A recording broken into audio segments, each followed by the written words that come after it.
Second part.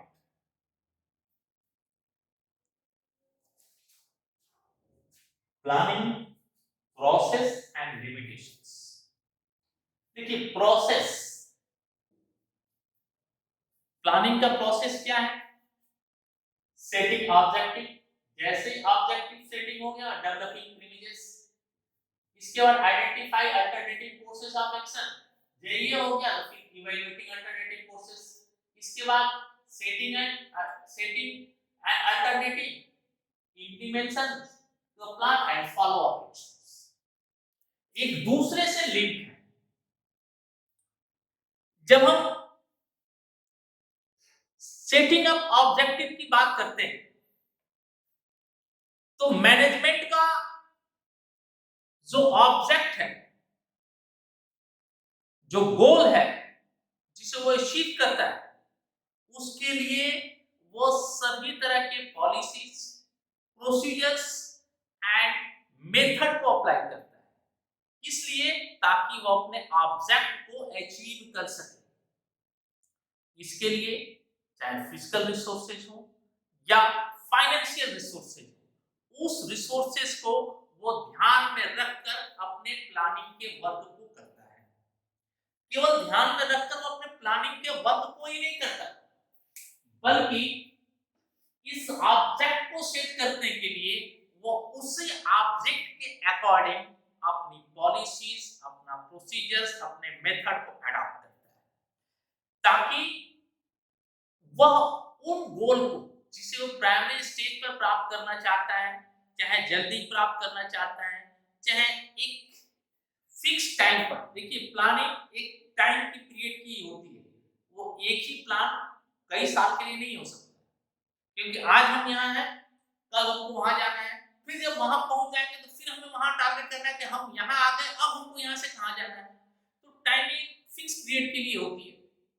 तो पहले अपने गोल को अचीव करने के लिए तमाम पॉलिसीज, प्रोसीजर्स, मेथड को अप्लाई करके उस स्पेशल कंडीशंस के लिए जहां पर कि वो अपने ऑब्जेक्ट को प्राप्त करता है, अपने गोल के अचीव करता है, अपने कर्मचारियों, अपने सबऑर्डिनेट के साथ सभी तरह के प्लानिंग के ऑब्जेक्ट को क्लियर कट डिफाइन करता है। इसके बाद डेवलपिंग प्रीमिसेस, उस लक्ष्य को प्राप्त करने के लिए उसे अपने रिसोर्सेस को किस स्तर पर डेवलप करना है और क्या क्या नीड है, क्योंकि केवल सोच लेना कि ये हमको करना है, उसको करने के लिए हमारे पास जो रिसोर्सेज हैं उस रिसोर्सेज के बारे में भी हमें थिंकिंग करना है और उसको डेवलप करना है, ताकि हम अपने ऑब्जेक्ट को प्राप्त कर सकें। इसके लिए इंटरनल रिसोर्सेज क्या क्या है? Capital, labour, raw materials, machine, technology. इन रिसोर्सेज को ध्यान में रखकर अपने प्रिंसेस को डेवलप करता है, अपने एसेट्स को डेवलप करता है। और एक्सटर्नल में अपने ऑर्गेनाइजेशन के अकॉर्डिंग गवर्नमेंट की पॉलिसीज क्या है। देखिए ये ध्यान है, गवर्नमेंट की पॉलिसी क्या है, हमारे बिजनेस में कौन कौन से कंपटीटर हैं, कस्टमर का टेस्ट क्या है, rate of interest, rate of tax, इन तमाम चीजों को ध्यान में रखकर वो अपने प्लानिंग के अकॉर्डिंग इन चीजों को डेवलप करता है। जब डेवलप कर लेता है, इसके लिए जितने रिसोर्सेज हैं उस रिसोर्सेज का अरेंजमेंट करता है, तो identify alternative courses of action. इसमें वो क्या करता है, बहुत सारे जो उस एक्शन को करने के लिए, ऑब्जेक्ट को कंप्लीट करने के लिए बहुत सारी चीजों का वो इवैल्यूएशन करता है कि कैसे हम इसको आरंभ करें, कैसे उसका इवैल्यूएट करें, ताकि हम अपने प्लान को सक्सेस कर सकें। उन बहुत सारे चीजों में से कुछ पॉजिटिव थिंकिंग भी होती है, कुछ नेगेटिव पार्ट भी होते हैं। नेगेटिव पार्ट को हटाता है और अपने अकॉर्डिंग जो पॉजिटिव चीज है उसको अपने प्लान में शामिल करता है और उस पॉजिटिव थिंकिंग को लेकर वो आगे बढ़ता है। उसमें जो बेस्ट ऑप्शन होता है, जो बेस्ट अल्टरनेटिव होता है, उस विकल्प को, उस ऑप्शन को सेलेक्ट करना आरंभ कर देता है। इसके बाद वह योजनाओं के अनुसार जब वो अपने बेस्ट ऑप्शन को चुन लेता है, तो बेस्ट ऑप्शन को सेलेक्ट करने के बाद जैसे ही वो सेलेक्ट करता है, तो सेलेक्ट करने के बाद इस यहाँ पर सेलेक्टिंग अल्टरनेटिव कोर्सेज, अल्टरनेटिव है, सेलेक्ट कर लिया कई सारे अल्टरनेटिव में से, तो एक चीज समझ लीजिए, कई सारे मेन ऑब्जेक्ट को कंप्लीट करने के लिए, प्लान को कंप्लीट करने के लिए मेन ऑब्जेक्ट के बाद कई छोटे छोटे भी प्लान होते हैं। उस छोटे छोटे प्लान को उस ऑब्जेक्ट के अकॉर्डिंग आपको क्रिएट करने पड़ते हैं। जैसे रॉ मटेरियल परचेस करना, तो कितना रॉ मटेरियल परचेस करें कि हमारा मिनिमम कॉस्ट है, कौन कौन से टूल्स हम लें ताकि हम स्टैंडर्ड क्वालिटी, चाहे वो पैकिंग से रिलेटेड हो, चाहे क्वालिटी से रिलेटेड हो, चाहे क्वांटिटी से रिलेटेड हो, हम एक स्टैंडर्ड चीज को मार्केट में प्रेजेंट कर सकें। इसके लिए क्या क्या चाहिए, इन सब चीजों को मिनी ऑप्शन में वो कलेक्ट करता है। फिर वो अपने प्लान को इंप्लीमेंट करता है। प्लान को इंप्लीमेंट करने का मतलब क्या, कि केवल पहले कागज पर वो प्लान बनाता है, इसके बाद ये सारी चीजों को अपने सबऑर्डिनेट को वो दे देता है कि ये प्लान है, इसके अनुसार हमें काम करना है, और उनको प्लान को देकर कम्युनिकेट करता है कि इस प्लान के अकॉर्डिंग हमें वर्क करना है। केवल वर्क ही नहीं करना है, इसी के अनुसार हमें हर एक चीज को करना है। जैसे मान लीजिए प्लान बढ़ गया कि हमें 10% सेल्स इंप्रूव करना है, लास्ट ईयर में जो कितना सेल था 10% सेल को बढ़ाना है, तो उसके लिए कई सारे ऑप्शन होंगे, बहुत कई सारे ऑप्शन में से वो ऑप्शन चुनेगा।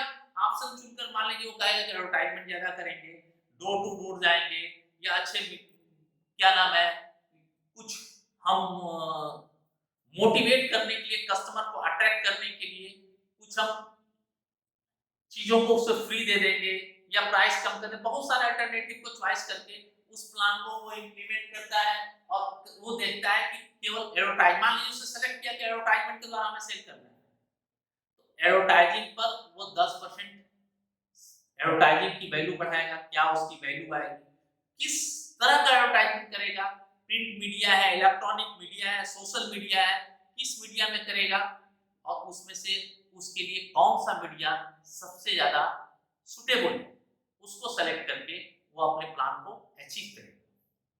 जब कई सारी चीजें होती हैं, तो अपने फॉलो अप एक्शन का मतलब कि कार्य केवल योजना के अनुसार, प्लान के अनुसार प्रयोग में जब लिया जाता है तो पूरा नहीं हो जाता, केवल हम लगा दिए कर लिए नहीं होगा, उसको फॉलो अप करना पड़ता है कि प्लान इंप्लीमेंट हो रहा है कि नहीं हो रहा है, उसी के अनुसार वर्क हो रहा है कि नहीं हो रहा है।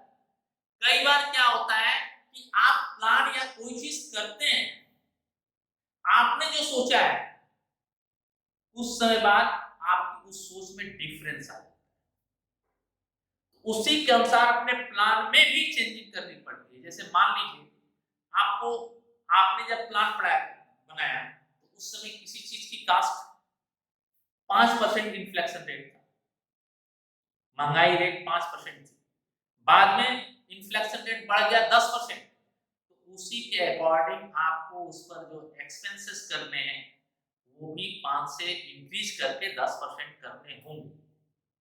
तो इस हर प्लान के एक्टिविटीज को फॉलो करना है कि उसमें क्या चेंजिंग हो रहा है हमारे प्लान में, और उसी के अनुसार आपके एक्शन में भी, आपकी चीजों में भी परिवर्तन होना चाहिए।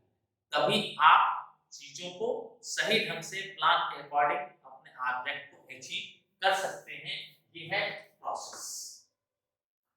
अब आइए लिमिटेशंस, क्रिएट्स रिजिडिटी, यानी ये एक बार बनाने के बाद मैनेजमेंट उस पर रिजिड हो रहा है कि नहीं, हमको इसी के अनुसार करना है। ये रिजिड क्यों होता है, क्योंकि इसमें बहुत बार थिंकिंग करने, सोचने, बहुत सारे खर्चे करने के बाद इन चीजों को हम सेलेक्ट करते हैं। परिस्थितियां ऐसी होती हैं कि एक बार में सारे प्लान्स को हम कई बार रीड किए रहते हैं, योजना बनाते हैं, और ये सब कुछ सोच लेते हैं, सब कुछ बना लेते हैं, तो हम अपने प्लान को एक्टिवेट करते हैं। तो अब इन सब चीजों में चेंज करना बहुत पॉसिबल नहीं रहता, इसीलिए रिजिड होता है। इसमें इंटरनल इनफ्लेक्सिबिलिटी भी होती है और एक्सटर्नल इनफ्लेक्सिबिलिटी भी होती है। ये policies, procedures, rules, program etcetera determine कर ली जाते हैं। It is very difficult to begin the change to time again. जब ये सारी चीजें, पॉलिसीज, प्रोसीजर्स, रूल, प्रोग्राम, ये सब चीजें डिटरमाइन कर ली जाती है, कैसे करना है, कब करना है, कैसे क्या क्या चीजें हैं, तो फिर उसको चेंज करना बहुत प्रॉब्लम क्रिएट करता है, बहुत डिफिकल्टी होती है। तो उसे तुरंत हम चेंज हर टाइम पर नहीं कर सकते हैं। हम इसी के अनुसार लेकर अपने गोल को अचीव करने के लिए तरफ बढ़ेंगे, इसमें हम चेंज नहीं कर पाते, इसीलिए रिजिड होता है। एक्सटर्नल लेजर, कुछ एक्सटर्नल इनफ्लेक्सिबिलिटी होती है जो ऑर्गेनाइजेशन के मैनेजमेंट के कंट्रोल के बाहर होती है। पॉलिटिकल क्लाइमेट, राजनीतिक परिवर्तन, economic change, technical change, natural climate, policies of the competitor, ये सारी चीजें भी ऐसी होती हैं। इसके बारे में भी पहले हम सोच लिए रहते हैं। अब इसमें टाइम टू टाइम हम इसमें चेंज नहीं कर सकते, लेकिन ये चेंज मांगती है कई बार, और ये मैनेजमेंट के कंट्रोल के बाहर होता है। इसलिए प्लान हम जिस तरह बनाए उसी तरह से हमें अचीव कर लें, ये कोई जरूरी नहीं है। हाँ, प्लान के अनुसार अपना काम कर सकते हैं। Reduce creative, sorry, does not work in dynamic environment, does not work in dynamic environment। ये जो है वो एक ही तरह के जो बिजनेस का एनवायरनमेंट होता है वो परिवर्तनशील होता है, चाहे वो पॉलिटिकल हो, चाहे वो इकोनॉमिक हो, या अलग अलग चीजें की चेंजिंग होती है इसी तरह की चेंजिंग। इसमें जो चेंजिंग है, इसमें पहले से फॉरकास्ट कर लेना ये बहुत कठिन है। इसमें हम पहले से फॉरकास्ट नहीं कर पाते, और जब ये सब चेंजिंग होती है तो आपके प्लान जो है फेल हो जाते हैं, असफल हो जाते हैं। जिस तरह से आप प्लान अचीव करना चाहते हैं वो अचीव नहीं हो पाते। रिड्यूस क्रिएटिव, ये संगठन में जो, जब किसी भी ऑर्गेनाइजेशन में जब ये चीजें आरंभ हो जाती है तो सब लोग उसी पॉलिसी, उसी की कहा जाता है ना, बस उसी तरफ बढ़ते हैं, एक ही तरफ बढ़ते हैं और उसी का अनुसरण करते हैं, कि उसी को फॉलो अप करते हैं। तो ये सारी चीजें जो होती हैं, इन चीजों में कोई अपने मन से कोई नई चीज का पहल नहीं करता, वो बस जो चल रहा है, जिस तरह चल रहा है उसी तरह चलने देना चाहिए। उसमें ना तो कोई विचार आता है, ना कोई ओपिनियन सुझाव आता है, ना ही कोई थिंकिंग आती है कि उसको सुधार लाया जाए, इसको इस तरह से नहीं, इसी चीज को इस और बेटर ढंग से किया जाए। ये सब लोग सुझाव देना, परिवर्तन करना बंद कर देते हैं। कौन अपना माथा लगाएगा, चलो चल रहा है, चलने तो इसी तरह से चलते हैं। तो ये दिशा निर्देश, जो डायरेक्शन है, ये वर्कर को अपना पहल करने का, अपनी थिंकिंग करना, अपना माइंड को लगाने के लिए रोक देता है। और रोक देता है तो कोई जरूरी नहीं कि हर एक प्लान उसी के अनुसार सफल हो। इन्वॉल्व ह्यूज कॉस्ट, शुरू से प्लान जो है, प्लानिंग करने में बहुत ज्यादा खर्च होता है। एक जो है मेंटल एक्सरसाइज है, और इसके लिए प्रोफेशनल व्यक्ति की नीड होती है। न केवल प्रोफेशनल व्यक्ति की नीड होती है, उनकी सैलरी भी, उनका ऑनोरियम भी हाई होता है, जो केवल बड़े ऑर्गेनाइजेशन के लिए सफल है, बड़े ऑर्गेनाइजेशन उसको बियर कर सकते हैं। दूसरा है टाइम कंज्यूमिंग प्रोसेस, ये लंबा टाइम लेता है, टाइम ज्यादा लेता है।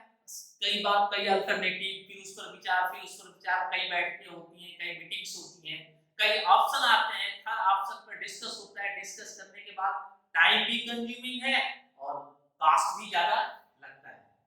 Does not guarantee to success, plan इस बात की गारंटी नहीं है कि जिस तरह से आपने प्लान बनाया उसी तरह से वो सक्सेस हो। बहुत सारे ऐसे फैक्टर हैं जो कि इन्वॉल्व होते हैं और आपके प्लान को असफल कर देते हैं। वो फैक्टर बहुत सारे होते हैं। आप खूब पढ़ो, पूरे साल भर पढ़ते जाओ, खूब तैयारी करो और पता चले एग्जामिनेशन के टाइम से 1-2 दिन पहले आपका फीवर, बुखार, इतना तबीयत आपकी खराब हो गई, वो आपका बियॉन्ड द हैंड है, वो आपके हैंड में नहीं है। बहुत सारी चीजें हैं। आज भी आपको एग्जामिनेशन में बहुत सारे लोग जीएसटी की तैयारी किए थे, लेकिन कोरोना आ गया और उनके हैंड से बाहर की चीज हो गई। लास्ट में क्या करना पड़ा? एग्जाम नहीं दे पाए। तो बहुत सारी चीजें हैं कि जिस तरह से हम प्लान लेकर चलते हैं, प्लान उसी तरह से सक्सेस हो जाए ये कोई जरूरी नहीं है, लेकिन बिना प्लान के हम सफलता के मंच पर नहीं जा सकते, सफलता को नहीं प्राप्त कर सकते। प्लान हमारे लिए बहुत जरूरी है और प्लान बड़े ऑर्गेनाइजेशन में ये ह्यूज कॉस्ट लगता है और गारंटी भी नहीं देता। कंक्लूजन में हम लिख सकते हैं कि प्लान की need each and every stage पे होती है, चाहे वो छोटे व्यवसायी हो चाहे बड़े व्यवसायी हो। हर लोग अपना प्लान बनाते हैं, प्लान के अकॉर्डिंग अपना वर्क करते हैं और उसी के अकॉर्डिंग अचीव करते हैं गोल को, ऑब्जेक्ट को अचीव करना चाहते हैं। हाँ, बीट पीरियड में या बहुत सारे ऐसे सर्कमस्टेंसेस हो जाते हैं जिससे वो अपने प्लान को चेंज करने पर मजबूर हो जाते हैं या उसी तरह से उस प्लान का सक्सेस नहीं कर पाते जिस तरह से वो प्लान अचीव करना चाहते हैं।